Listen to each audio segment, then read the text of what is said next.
ಮಗು, ಜೀವನದಲ್ಲಿ ಕಷ್ಟಗಳು ಬಹಳ ದಿನಗಳವರೆಗೆ ಮುಂದುವರಿದಾಗ ನಿಮಗೆ ದೇವರು ತಡವಾಗಿ ನಿಮ್ಮ ಜೀವನದಲ್ಲಿ ಪ್ರವೇಶಿಸಿದ್ದಾನೆ ಅಥವಾ ನಿಮ್ಮ ಪ್ರಾರ್ಥನೆಗಳಿಗೆ ಉತ್ತರವನ್ನು ಕೊಡುತ್ತಿಲ್ಲ ಎಂಬ ಅನುಮಾನ ನಿನ್ನ ಮನಸ್ಸಿನಲ್ಲಿ ಬರಬಹುದು. ಆದರೆ ಆ ಸಂದರ್ಭದಲ್ಲಿ ನಿಮ್ಮ ಮನಸ್ಸನ್ನು ಕೋಪದಿಂದ, ಕಠಿಣತೆಯಿಂದ ತುಂಬಿಕೊಳ್ಳಬೇಡ. ಆದರೆ ದೇವರ ದೃಷ್ಟಿಯಲ್ಲಿ ಅವನು ನಿಮ್ಮ ಜೀವನದಲ್ಲಿ ಇವುಗಳನ್ನು ಅನುಮತಿಸುವುದು ನಿಮ್ಮನ್ನು ಕೆಟ್ಟವರನ್ನಾಗಿ ಮಾಡಲು ಅಲ್ಲ ಮಗು, ಬದಲಾಗಿ ಒಳಗಿನಿಂದ ಹೊರಗಿನಿಂದ ನಿಮ್ಮನ್ನು ಉತ್ತಮಗೊಳಿಸಲು, ನಿಮ್ಮ ಆಂತರಿಕ ಶಕ್ತಿಯನ್ನು ಹೆಚ್ಚಿಸಲು. ಕೋಪ ಮತ್ತು ಕಠಿಣತೆ ನಿಮ್ಮ ವ್ಯಕ್ತಿತ್ವವನ್ನು ಹಾಳು ಮಾಡುವುದಲ್ಲದೆ ನಿಮ್ಮ ಬೆಳವಣಿಗೆಗೂ ಸಹ ಸಹಾಯ ಮಾಡುವುದಿಲ್ಲ.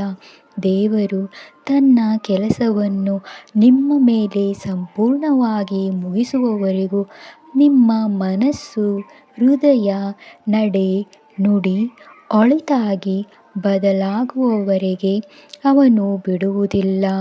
ಈ ಪ್ರಕ್ರಿಯೆ ಸುಲಭವಾಗಿರುವುದಿಲ್ಲ ಮಗು. ಈ ಕಾಯುವಿಕೆಯಲ್ಲಿ ನೋವು, ಗೊಂದಲ ಇರುತ್ತದೆ. ಆದರೆ ಎಲ್ಲದಕ್ಕೂ ಒಂದು ಉದ್ದೇಶವಿರುತ್ತದೆ. ಅದನ್ನು ನೀನು ಅರ್ಥ ಮಾಡಿಕೊಂಡು ತಾಳ್ಮೆಯಿಂದ ಕಾದಿದ್ದೆಯಾದರೆ ನಿನಗೆ ಉತ್ತಮವಾದ ಭವಿಷ್ಯ ಸಿಗುವುದು. ಹೀಗಾಗಿ ಕೆಲವೊಮ್ಮೆ ದೇವರು ತಡವಾಗಿ ನಿಮ್ಮ ಜೀವನಕ್ಕೆ ಬಂದಂತೆ ಕಾಣಬಹುದು ಹಾಗೂ ತಡವಾಗಿ ನಿಮ್ಮ ಪ್ರಾರ್ಥನೆಗೆ ಉತ್ತರಿಸಿದಂತೆ ಕಾಣಬಹುದು.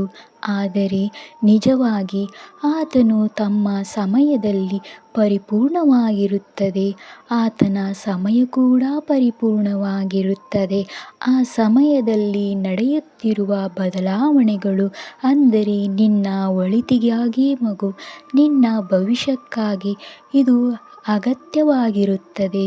ಈ ಕಾಯುವಿಕೆಯು ನಿನಗೆ ಶಾಶ್ವತವಾಗಿರುವುದಿಲ್ಲ. ಅದು ಸ್ವಲ್ಪ ಕಾಲದವರೆಗೂ ಇರುತ್ತದೆ. ಅದಾದ ಬಳಿಕ ನಿನಗೆ ಅತ್ಯುತ್ತಮವಾದ ಜೀವನವನ್ನು ರೂಪಿಸಿಕೊಳ್ಳುವ ಬದಲಾವಣೆಗಳು ಬಾಗಿಲುಗಳು ತೆರೆಯಲಿವೆ. ಮಗು, ನಿಮ್ಮ ಶಕ್ತಿಯುತ ಮನಸ್ಸನ್ನು ಕಾಪಾಡಿಕೊಳ್ಳಿ. ಯಾವುದೇ ವ್ಯಕ್ತಿ ತನ್ನ ನಕಾರಾತ್ಮಕ ಮಾತುಗಳಿಂದ ಅಥವಾ ಆಲೋಚನೆಯಿಂದ ನಿಮ್ಮ ಮನಸ್ಸಿಗೆ ನೋವು ಉಂಟು ಮಾಡುತ್ತಿಲ್ಲ.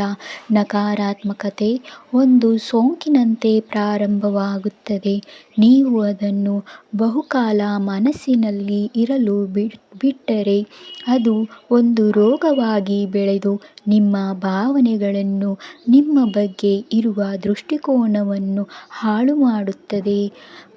ಮನಸ್ಸು ಇನ್ನೂ ಸಂಪೂರ್ಣವಾಗಿ ಅನ್ವೇಷಣೆಯಾಗದ ಒಂದು ಭೂಭಾಗದಂತೆ ಮಗು.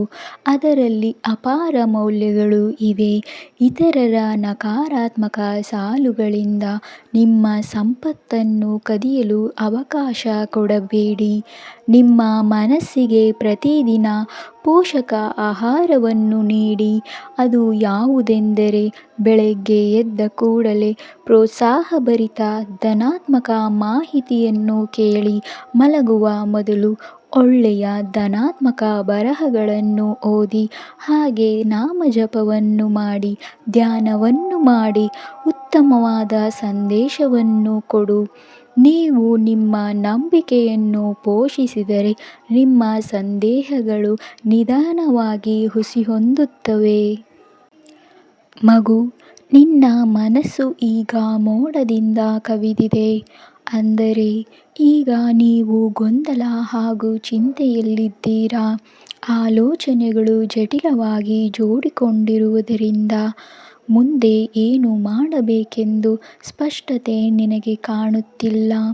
ಈ ಸ್ಥಿತಿಯಲ್ಲಿ ನೀನು ಏನೇ ನಿರ್ಧಾರ ತೆಗೆದುಕೊಂಡರೂ ಅದು ನಿನಗೆ ಒಳ್ಳೆಯ ನಿರ್ಧಾರವಾಗಿರುವುದಿಲ್ಲ. ಬದಲಿಗೆ ಸ್ವಲ್ಪ ಸಮಯ ತಾಳ್ಮೆಯಿಂದ ಕಾಯಬೇಕು.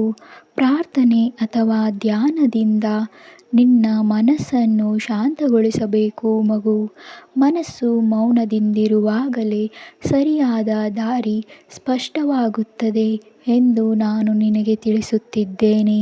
ಹಾಗಾಗಿ ದಿನಕ್ಕೆ 10 ನಿಮಿಷವಾದರೂ ಧ್ಯಾನವನ್ನು ಮಾಡು, ನನ್ನ ಜಪವನ್ನು ಮಾಡು. ನಿನಗೆ ಸರಿಯಾದ ಮಾರ್ಗ ಸಿಗುತ್ತದೆ.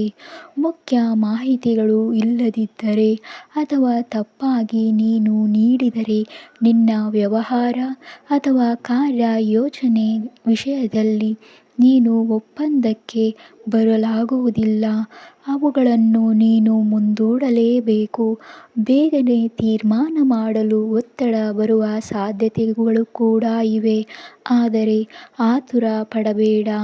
ಆತುರದಿಂದ ಅನಾಚಾರವನ್ನು ಮಾಡಿಕೊಳ್ಳಬೇಡ. ಸರಿಯಾದ ಮಾಹಿತಿ ಸಿಗುವವರೆಗೂ ಕಾಯಿ. ಸಹೋದ್ಯೋಗಿ ಅಥವಾ ಮೇಲಾಧಿಕಾರಿಗಳೊಂದಿಗೆ ತಪ್ಪು ಅರ್ಥಗೊಳಿಸುವಿಕೆ ಉಂಟಾಗಬಹುದು.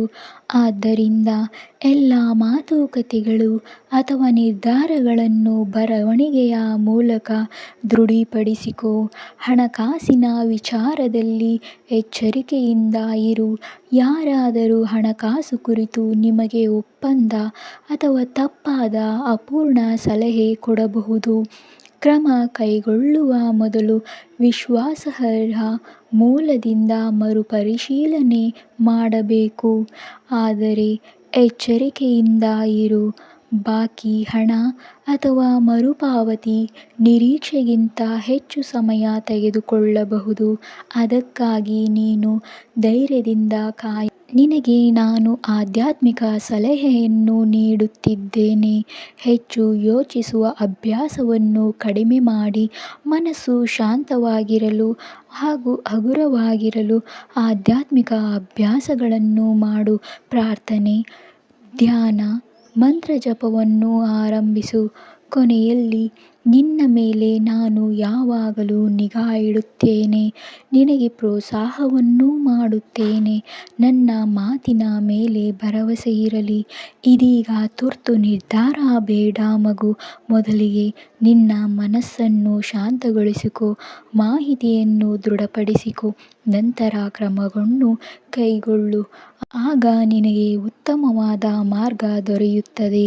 ನೀನು ನನ್ನನ್ನು ನಂಬಿದ್ದೀಯಾದರೆ ನಿನ್ನ ಜೀವನವನ್ನು ಅತ್ಯುತ್ತಮಗೊಳಿಸುತ್ತೇನೆ. ನೀನು ಕೆಲವು ವರ್ಷಗಳಿಂದ ಮಾಡಿದಂತಹ ನಿರ್ಧಾರಗಳನ್ನು ನಾನು ನೋಡಿದ್ದೇನೆ. ನಿನ್ನ ಜೀವನದಲ್ಲಿ ನೀನು ತೀರ್ಮಾನಗಳನ್ನು ತೆಗೆದುಕೊಂಡದ್ದು ಕೂಡ ನಾನು ಗಮನಿಸಿದ್ದೇನೆ. ನೀನು ತೆಗೆದುಕೊಂಡ ಕೆಲವು ನಿರ್ಧಾರಗಳು ನಿನ್ನ ಹೃದಯದ ಇಚ್ಛೆಗೆ ತಕ್ಕದ್ದಾಗಿರಲಿಲ್ಲ. ಆದರೆ ಅವು ಅಗತ್ಯವಾಗಿದ್ದರಿಂದ ನೀನು ಆ ನಿರ್ಧಾರಗಳನ್ನು ತೆಗೆದುಕೊಂಡೆ ಎಂಬ ಮಾತು ನನಗೆ ಗೊತ್ತಿದೆ. ಮನಸ್ಸಿಗೆ ವಿರುದ್ಧವಾಗಿ ನೀನು ಮಾಡಿದಂತಹ ತ್ಯಾಗ.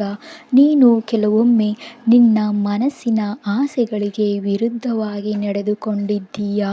ಅಂದರೆ ನಿನ್ನ ಸ್ವಾರ್ಥಕ್ಕಿಂತ ಕರ್ತವ್ಯ ಅಥವಾ ಇತರರ ಒಳಿತನ್ನು ಆದ್ಯತೆ ನೀಡಿರುವೆ. ಇದು ಸುಲಭದ ಕೆಲಸವಲ್ಲ ಮಗು. ಆದರೆ ನೀನು ಅದನ್ನು ಮಾಡಿಕೊಂಡಿರುವೆ. ಬೆಂಬಲ ಮತ್ತು ಆಶೀರ್ವಾದ ಸದಾ ನಿನಗೆ ಇರುತ್ತದೆ. ನಾನು ನಿನ್ನ ವಿರುದ್ಧ ಹೋಗುತ್ತಿದ್ದೇನೆ ಎಂದರೆ ನಿನ್ನ ಹೃದಯದ ಆಸೆಗಳನ್ನು ತಡೆಯಬೇಕಾದ ಸಂದರ್ಭಗಳಲ್ಲಿ ನಿನಗೆ ಕಷ್ಟ ತಂದಿದ್ದೇ ಆಗಿದೆ.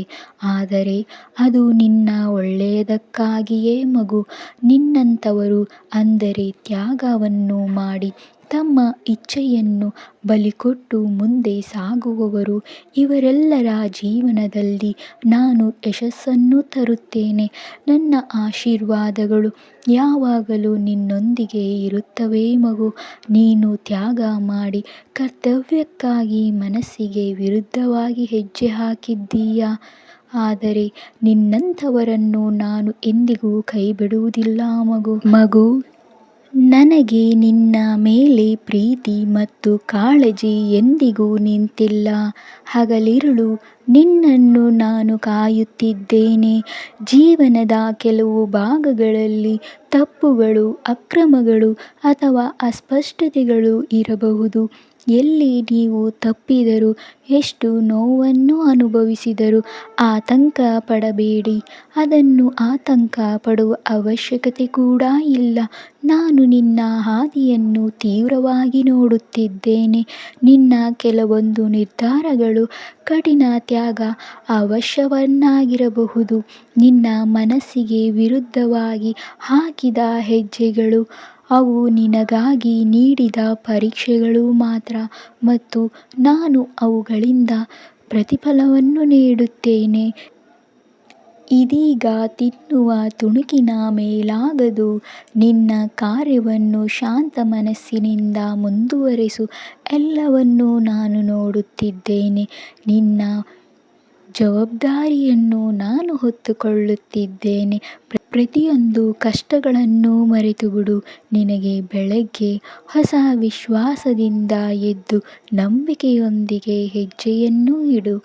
ನಿನ್ನ ಮೇಲೆ ನನ್ನ ಆಶೀರ್ವಾದ ಸದಾ ಇರುತ್ತದೆ. ಭರವಸೆಯಿಟ್ಟು ಮುಂದುವರೆ. ಶುಭವಾಗಲಿ.